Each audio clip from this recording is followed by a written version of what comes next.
Tėvynės sąjungos frakcija Klaipėdos miesto taryboje domisi, kaip Klaipėdos miesto savivaldybės kontroliuojamos įmonės skirsto savo labdarą ir paramą, tam, kad mes galėtumėm gerai žinoti, ar pagrįstai yra didinamos šilumos, šalto vandens ir kitų paslaugų kainos.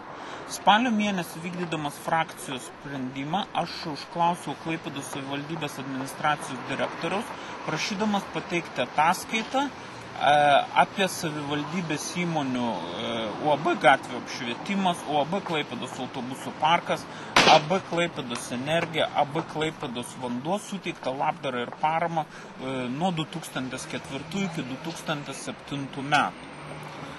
Uždaroji akcinė bendrovė Gatvių apšvietimas ir uždaroji akcinė bendrovė autobusų parkas pateikė išsamius atsakymus, kurie mane ir mūsų frakciją tenkina.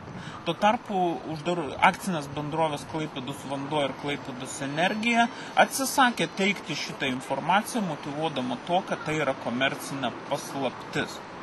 Šiandien aš pasirašiau kreipimas į Lietuvos Respublikos Seimo kontrolierius, nesutikdamas su šiuo sprendimu ir reikalaudamas pateikti informaciją.